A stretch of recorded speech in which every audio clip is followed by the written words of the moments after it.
Hi, everyone. Welcome to the Trail Talk High Pointing Podcast. The high pointers that we're speaking with today are Dustin and Stacy Smoot, calling from Colorado. Dustin and Stacy, welcome to the show. Thank you. Hi, Lauren. To start us off, can you guys each tell us a little bit about how you got started in the outdoors and what got you high pointing? I grew up in Montana and Wyoming, so I feel like I've spent a lot of time outdoors, but I did our first high point after we Right before we got married. Right before we got married, and we just happened to go on a hike on my birthday. And it was the high point of Mount Wheeler, New Mexico. Oh, I love that one. Yeah. And then I grew up on the East Coast, but I was a fisherman, so I think I moved to Montana when I was 22, basically to fish, and I was there 7 or 8 years, and I've been in Golden, Colorado ever since. What brought you guys to Golden? Well, I came for a job, and I was living here when I met her, and then we got married, and then she moved here. Mm-hmm. So how'd you guys meet? We met through mutual friends, and we got engaged the same year and eloped in the same year. So it was all very fast, and I was living 2 states away. So we spent some time together. Less than 24 hours, and kind of got engaged in that time. And she had spent time in Africa, and I was going to Africa to climb Mount Kilimanjaro that summer. So I'm like, hey, we should just get married there.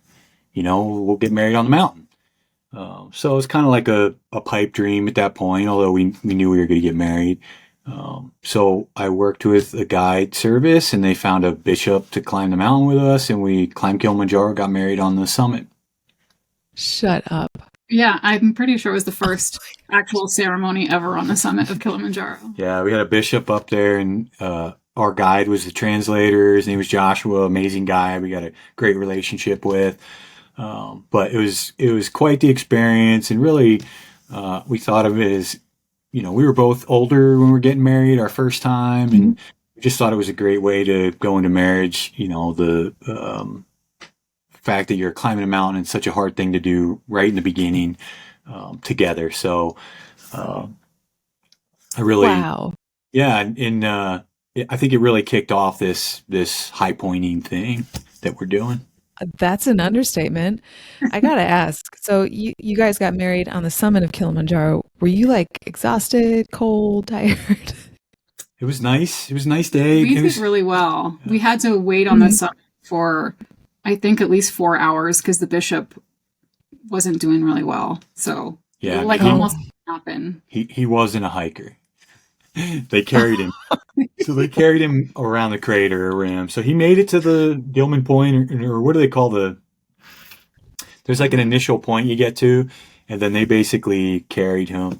And there's a long story there. We could tell later. It was a pretty cool, because we didn't think it was going to happen. We didn't think this guy was going to make it. But we felt good. I think we did well. We were fine. Yeah. And, it was a very slow hike, so you get time to be acclimated.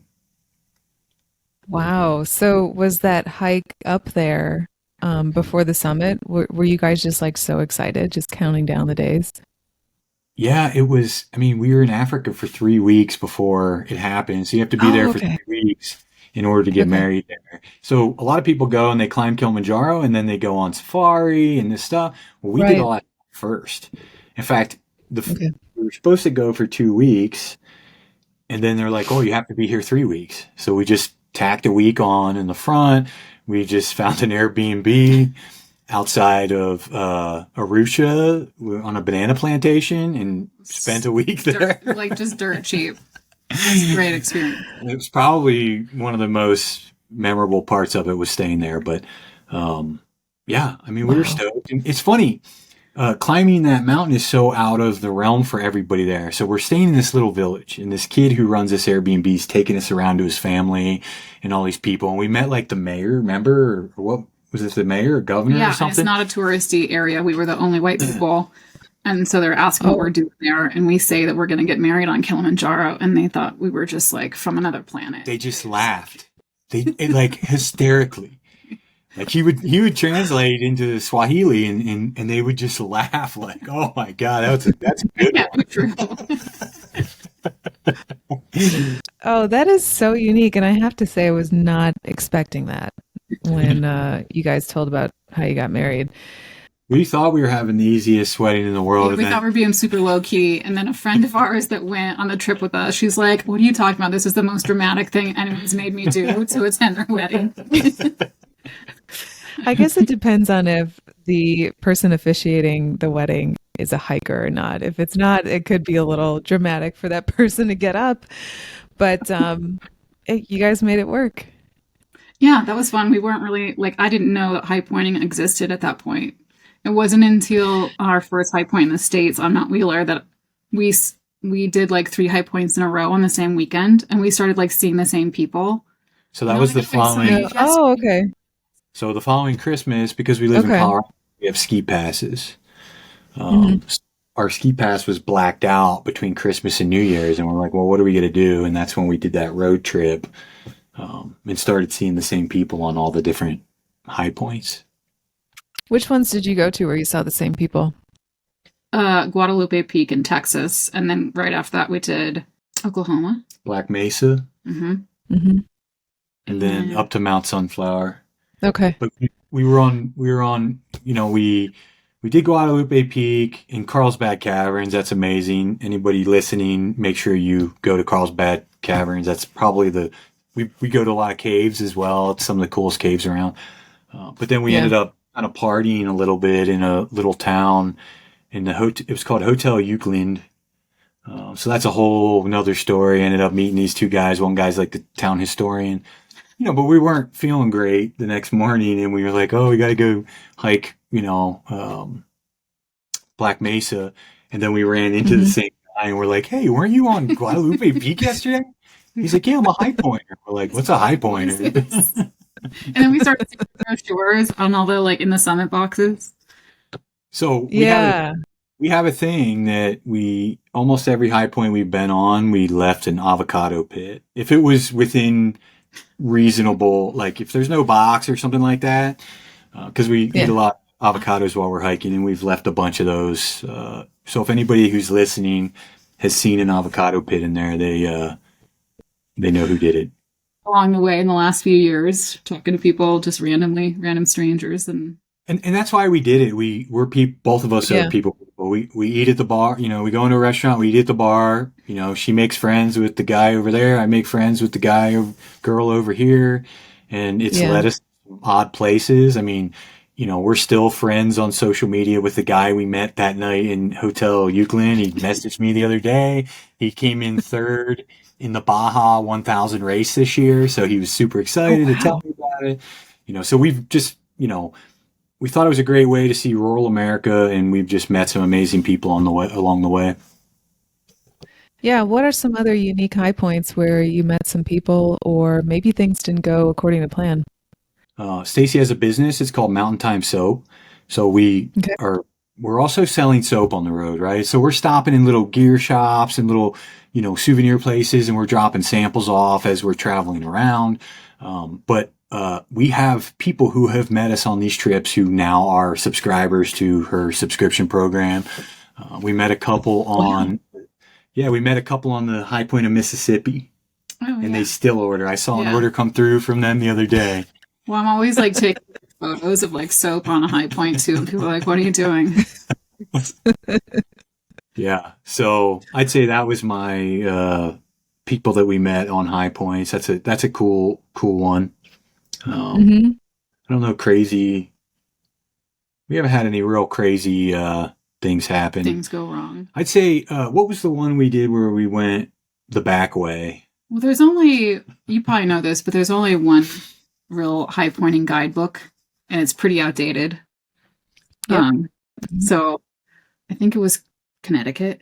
Yeah, one of those New England ones. We took a route that hasn't been used in years. So it was bushwhacking, and the book kind of has alternate routes in it. Yeah. And we're like, oh, let's try a different, let's try one of these alternate ones. It was cool. When we finally found the trail, which clearly had not been used in a long time, it brought us to the corner marker of 3 states. So it was like an obelisk. That's right. I mean, it was on the tri point. Yeah, but you could tell no one's been there in a long Yeah, time. you could tell it was like everything was overgrown and the trail was not there anymore. So that was pretty different. And we've been turned around on that we had to do twice. That was probably, where things didn't go like we planned. It was Gannett Peak in Wyoming. And okay. yeah, it's a really remote one. So the conditions just weren't good, and we didn't realize it until we're 25 miles in. Oh, yeah, that's a long approach. Yeah, for the people who know about it, I don't know what they call that, the Gooseneck, or it's called Gooseneck Glacier, and it kind of has like this chute that you have to go up, and any way up was just covered in ice, and we didn't have any type of gear except some crampons, but no rope. It definitely was beyond our comfort level, but we did go back this year, which was last year, and easily went to the top because it had snow. We decided to go earlier. So that was our 48th high point, Wyoming. Wow. Just to touch on your point you said earlier about learning a lot about having to turn around. I think it's a sign of like a very mature outdoors person when you can make that decision to turn around, because at some point you have to accept that it's a sunk cost. You can try to justify all the work that you put in, the 25-mile approach, the training, expensive gear, if you hired a guide service, whatever. And just know that the mountain's not going anywhere. Yeah, and Wyoming's her home state, so the first year we were there with my brother, we probably will go back. But if anybody's hiked the glacier in there, they know it's just a haul. It's a long way. Yeah.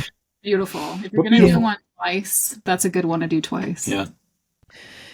Sometimes I ask that to guests, if you could go back and do one over, which one would it be? And they did say Wyoming because it was just so beautiful. You guys go by yourselves? Yeah, we've done them all by ourselves. We've had some friends on some. We had 2 friends on Rainier. Her sister lives in Alabama, Taylor. She lives in Alabama, and we did Chiha with her. She came with us. That was fun. Mm-hmm. Yeah, it's a cool one. So what's your mountaineering background? How did you learn the mountaineering skills to be able to do these on your own? We've learned a lot of it together. I climbed Mount Rainier. The first mountain I climbed was in Montana, and I joked I was a mountain climber, but I went to the top of a mountain. Mountaineering wise, I climbed Mount Rainier with my friend Sean in 2012. And neither of us had really done anything big like that before. And we just said, hey, we're going to go do this. And it was extremely successful. We had a blast, and climbed a couple other ones there. And really it came back to life when we started doing the high points. Now we'll get into your favorite peaks throughout the country. So let's start with the East Coast. Which were your favorites out there? Katahdin. That's easy for me. It was by far my favorite. Well, we did a lot of people do all the New England in a week, right? So we kind of did that same thing. And the interesting thing I would say to any of the listeners here is, being from Colorado, you go climb mountains early. You need to be coming down by noon because storms roll through and it can be very dangerous. And I've been caught in those storms, and all your hair starts standing up and you hear the rocks ringing. And so it can be scary. Well, we kind of applied that same thing back there. And I would say kind of diminishes your experience because you get up there and it's just cloudy. It's foggy every morning, right? At least during the season we were there, every morning it was foggy on the peaks. But we tried to wait as long as we could until we got a clearing, and we did get some beautiful views up there. On Katahdin? Katahdin and Mount Washington, and what else is up there? Mount Marcy, that was a fun one. New York, that's a long hike. I think we stayed in Placid. That was a pretty fun trip. What else on the East Coast? Virginia, we met a guy who was from Colorado on Virginia, and we kind of, hey, can I hike with you? And we're like, yeah, sure. And sure enough, I hiked the wrong way for 2 miles. At least I realized it, so I added 4 miles to that hike. You cross Poor the road. guy. Cross the road. Yeah, cross the road when you park there. Oh, okay. Okay. How about North Carolina? How was Mount Mitchell? That was the one where the guy wanted the blanket on. Oh, yeah. Isn't that just a drive up? It was a drive up, and we drove to the top. Yeah. Okay. We drove to the top, so we have not hiked to the top of every one, and we could, and Okay. we made it back, and but we drove up after we did Virginia, so we had a long hike, and it rained the whole time we were there. My coat was soaked, and I had like a blanket on, and some guy made fun of me up there. You did? He's like, "Oh, did you lose your coat, bro?" or something like that. Yeah, beautiful, and I think that's the highest one in the east, right? East of the Mississippi, yeah. I was reading Yeah. that. By a couple feet, I think, from Clingman's Dome. Oh, Clingman Stone was an interesting one too. So, we did a 12. That definitely was Yeah. one that didn't go as planned. Do you want to tell the story? Because we showed up at the national park there, and the road to get to Clingman's was closed down because they had a search and rescue for a missing hiker. Whoa. Was this the season that the Appalachian Trail hikers were on there? No, it was just one woman that was missing. It was a pretty sad story. Very, very sad. We followed it for weeks after that road trip just to figure out what happened to her. So yeah, it added I don't know how many miles to that trip that was supposed to only be like 2 miles long. Yeah, so we had to hike the Appalachian Trail from the road rather than drive up. It wasn't a big deal, but it was a very sad story. And talk about learning a lesson. What happened was a mother and her daughter were separated, and the mother wasn't doing as good, and she didn't want to go to the high point, so she told her daughter to. At least this is what we understand of it. She told her daughter she'd meet her at the car, and she never showed up and missed the turn or something. And hypothermia. Yeah, and it was humidity. Yeah, and people are in a national park. You think it's really safe. I'm just going on a couple mile hike here, but the fact that they split up and she got lost. Yeah. So just really hard lesson there, and even for us, just stay together. And you. That's so tragic. Yeah. Go on, I'm fine. Like, no, let's just stay together. We'll slow down. We'll do whatever. Right. Let's stay together. I'll never leave my mom on a trail. Yeah. Ever, I learned. Right. That's so true. Plus, you're both going to end up at a car. Yeah. Just stay together. Wow. That's so tragic. But yeah, like you said, good lesson. Yeah. Also, recognize signs of hypothermia too, and how fast that can set in without people around them knowing that they're struggling, because people don't verbalize really, That's right. What month was this? It was when I was between jobs, so it was October. Yeah, so it was October. Yeah, and not even winter. Cold. It was just really humid, and so I think the humidity, if you're not in, layers and you're out for too long. Yeah, and the other thing, if you're missing.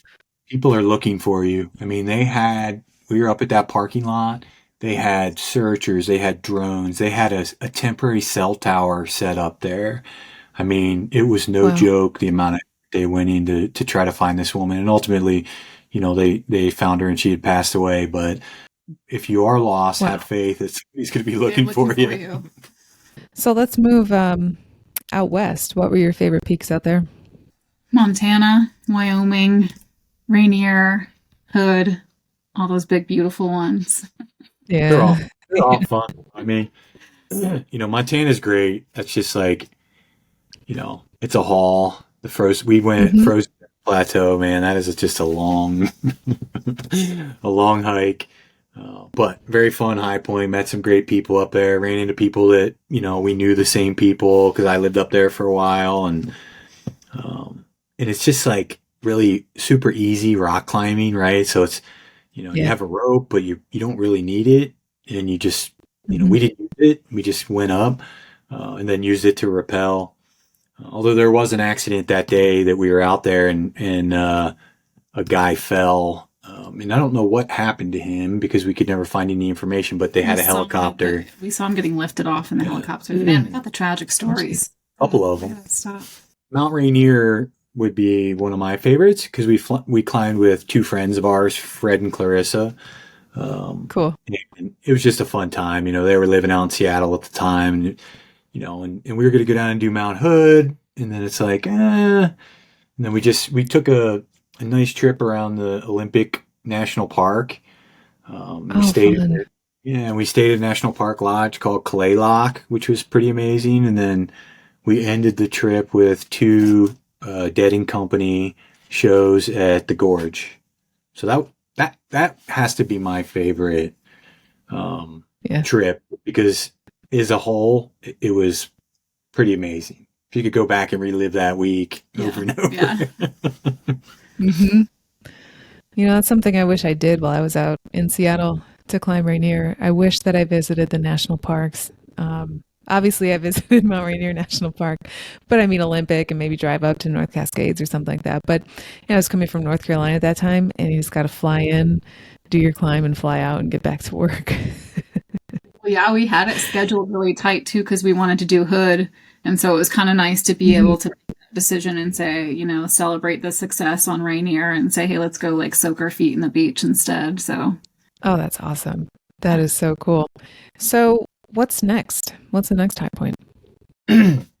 Well, we finished off the lower 48, which seemed like a nice success to mark off a big chunk of it finally after. Yeah, and I actually joined the High Pointers Club after 48 because I wanted to get a little pin for her birthday. Those are officially members. Yeah, so we're members now. Good. That's cool. You guys going to the convention in South Dakota? We're gonna play it by ear. I mean, she has family in Gillette. It's right there, so we're gonna. Yeah. Okay. Yeah. That's cool. Awesome. But anyway, our last two, we have plans for Denali in May this year, and then hopefully we're saving Hawaii for our 50th high point on our wedding anniversary in October. Oh my gosh. Wow. That is so exciting. This is like the wedding anniversary. It's all mountainous and high points. And that is so, so cool. So Denali, are you guys ready? I mean, we're training. I'm glad we have time. Glad we started, training when we did. And, it's a big one. So yeah, we're ready though. And we picked up a partner. So there's three of us, which, I'm really excited about. Alex, he lives up in Cheyenne. We're actually heading into the backcountry this weekend with him and pulling sleds in and doing some winter camping. There you go. Mm-hmm. So we're excited about that. And so we're ready though. I mean, what's the longest you guys have been on a trip camping? We've taken some road trips, probably pushing 2 weeks, but yeah, preparing to be gone and on mountain for 4 weeks in May, June is, a pretty big undertaking in our personal lives and our business. And it's usually why people save it for last is because they have to wait until they retire. Yeah, and she has her own business. That brings a challenge. And I work at a very large company, and when I took the job, I basically said, hey, at some point I need this time off, and I'll make sure I get everything covered. And so I'm really appreciative of how flexible they are with that. Now you guys are climbing Denali to raise money for an organization called Big City Mountaineers. Can you talk a little bit more about that organization? Well, just to preface how we started working with them, my company, Mountain Time Soap, we donate. We're a part of 1% for the planet. So 1% of all of our sales goes to environmental causes. And I chose Big City Mountaineers because I thought it was a great way to take care of the environment, to expose the youth and treat them to cherish the outdoors, protect our future in nature. You're right. That is a really good way to save the planet, I think, is to teach the next generation to love it. And I think part of that education means extending a hand to those that don't have the easiest access to the outdoors. So that's really admirable. And also I'm going to put a link to your website in the show notes as well, so that the listeners can check out your business. So she gave money for a few years, and then, excuse me, 1 year we said, okay, giving money's easy. Let's volunteer. So we volunteered a week. It's actually like, I think 8 days to do an outing. And Big City Mountaineers, they provide wilderness mentoring to kids who wouldn't normally have access to the outdoors, the underserved population, to teach them critical life skills. And as you can imagine, there's a lot that can come with that.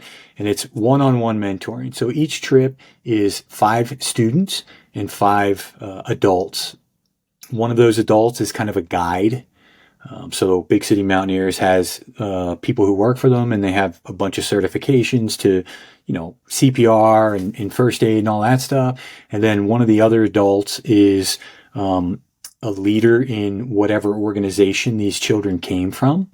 Okay, so when I went, it was Touching Miami with Love, and they were from Miami. So Oso is the guy's name. He was there, and then there was 3 adults volunteers. So I was there, and then two guys I met that have made great friends with. One of them we're real close with. Seaball and T-Rex are their names. Great guys. One of them had done like 13 of these trips, 13 years. So I was very fortunate to be able to be on a trip with, people who had done this so many times. But anyway, great organization. We've branched out a little bit from them, and we're giving to some other organizations. So I've been thinking about this Denali climb is, hey, I really want to do something big for Big City Mountaineers. We believe in it. They're local to our town. Let's try to raise 10K for them. That's basically 2 expeditions for them. So that's 10 kids that they're able to take out in the mountains with that money. Wow. So that's how this was born. They have a program called Adventure for Someone, and it's a online platform, basically like GoFundMe, but it's called Classy. And they build you a website and has all your information. I'll give you a link to that website so you can put that in the show notes as well. But I think we're almost at 3K so far after only a couple of weeks. And I'm hoping, some high pointers that hear this and they're interested in our story and interested in our mission. Maybe they want to click and give a couple of bucks for some of the underserved kids. And what I really noticed when I was on the trip was just, they didn't understand that land was really theirs. They didn't feel like they belonged. And these trips are not short. They're 8 days. And these are my kids were 13 years old, and they were carrying 50 pounds on their back. I mean, there's no breaks for these guys. It is a full immersive trip. It's a week long. And they came out better at the end, better than they probably could ever imagine. And, I can't even imagine being in their situation and what a trip like that would do for their confidence and just self-worth. So big deal for us. And I think we're pretty passionate about it. Anything that can be done to extend accessibility to the outdoors to underserved communities, I think is needed in our society today, because I think there's this message of like, well, the state parks are free and the national parks, it's like $20 to get in, anyone can do it. But that's not it. It's not just physically getting to these places. It's someone saying, hey, pack a bag, let's go. And a lot of people don't have that person in their lives to do that. They're never guided to the outdoors. They have no reason to go because they have never had that exposure before. So it's not just where you're physically located that's keeping you from going. It's more of maybe a cultural thing too. Sure. And so what a great organization, honestly. Yeah, if I could add to that a little bit, just from a woman's perspective, these one-on-one trips are going, there's a group of like 5 boys going with 5 men, and there's also a group of 5 girls going with 5 women. And I think that's really unique to this program too, because I think a lot of girls, their first exposure to the outdoors is, with their dad or their brother. And so they don't maybe have the confidence that, hey, I can go do this on my own. Yeah, and having you're right. mentors. especially outside Colorado. I mean, it's not weird in Colorado to see a group of 5 girls backcountry skiing while we're out. I mean, that's normal. But, you don't see stuff like that in other parts of the country because they're just not exposed to it like they are here. You're right. You're right. It's certainly a cultural thing. And Stacy, that's really interesting that you bring up that point because a lot of girls, their first exposure to the outdoors is like Girl Scouts too. And Girl Scouts really isn't, it's like a lot of selling cookies and, maybe some trips here and there, but you're not climbing up a mountain.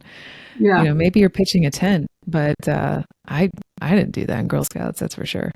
So I think it's like you said, giving girls the confidence to do outdoor expeditions so that the next generation of guys, when they see a woman in the outdoors by herself, don't think, what is she doing?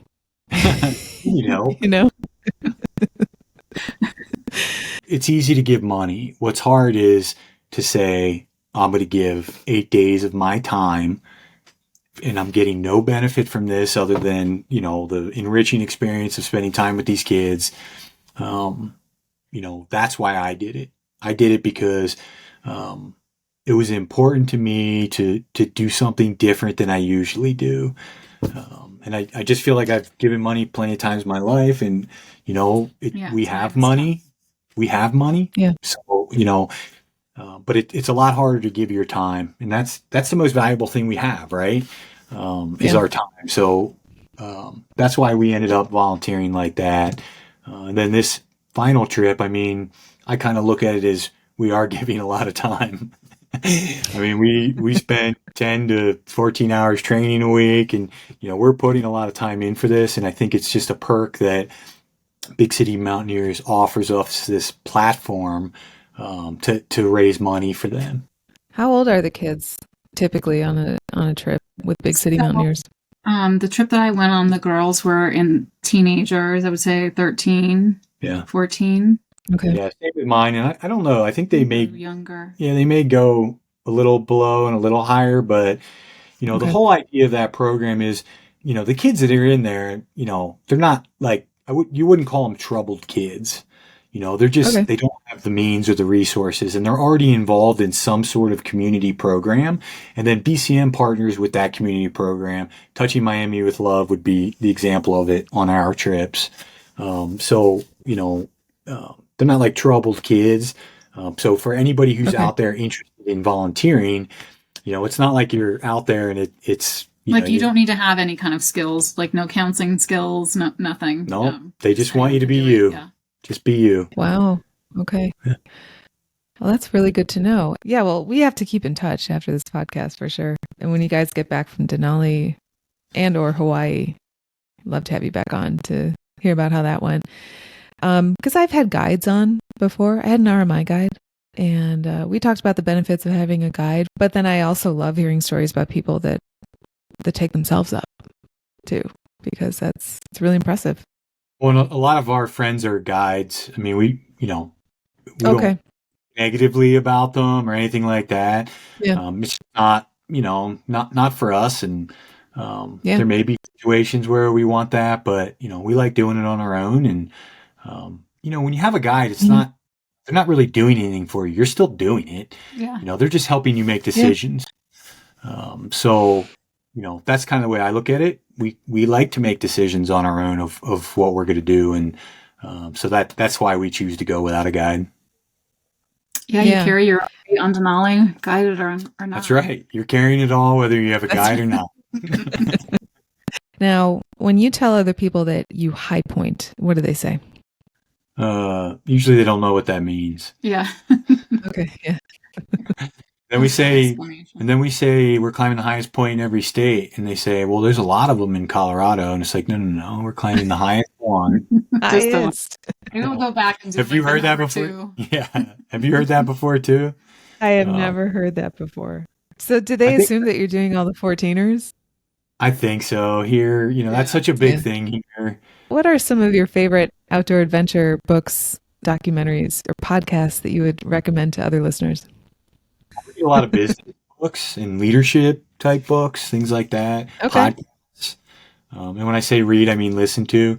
when you're running in zone 2 heart rate for 10 hours a week, it's a lot of extra time to listen to books and podcasts. I listen to a bunch of your podcasts, some very, very good ones in there.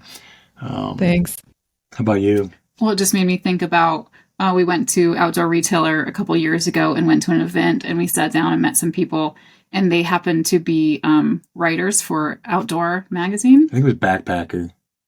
Oh. It was one of them. Anyway, my they were also High Pointers. So, oh, yeah, they were High Pointers. Really? That's right. Yeah, they're on our Instagram, and they interact sometimes. They live up in Alaska. Yeah, wow. That's cool. Yeah, and it's hard to be a high pointer in Alaska because, a lot of us down here in the lower 48, we're like planning our trip to Alaska and Hawaii one day. But then for 48 high points, they have to come all the way down here, Yeah, I think they were pretty... That's dedication. I think they had a pretty high number when they moved up there, if I recall. Yeah. So, my last question I'd like to close out with is, how has the outdoors and high pointing enriched your lives? I think it's nice for us to have, since we are like running a business and have all these other things going on, it's nice to have something on the calendar that's a goal to keep us like working towards, keeping us like motivated to, get our workouts in. And also just really, I think a lot of people ask me this, like, what's the point of like getting the view on the top? Like, why does the summit like mean so much to you? And I find it just to be really, my experience in the mountains to be really confidence building in all other aspects of my life. So that's my big takeaway. Yeah. That's good. Mm-hmm. Yeah. And I think I'm a manager at work, so I use a lot of mountain type analogies in basically everything I do. There's so many lessons in the mountains about decision making and risk and things that go right along with running a business or being a part of a business or whatever it is. There's so many lessons. You could talk about it for hours, and I utilize that stuff in my daily management work, and stories about stuff that's happened. Sometimes you got to go down before you go up, and sometimes you got to turn around, and there's a lot of good stuff in there that helps me, and it allows me to be present. When I'm in the outdoors, it allows me to be present at outdoors. Now, I work for an engineering company. I'm a planner. I'm thinking about 50 things at any one time, and when I go outside, it helps me, be in the moment. Yeah, it helps with burnout. Yeah. It's really something scientific about the chemistry of nature and how that affects our brain. Right. Well, more people need it, which is why what you guys are doing, giving your time, giving your money to these organizations is so special. And I want to thank you, first of all, for being on my show. This is really cool to have you guys. And also, I want to wish you the best of luck on Denali. And I also want to thank you for what you do for your community and for the outdoor community.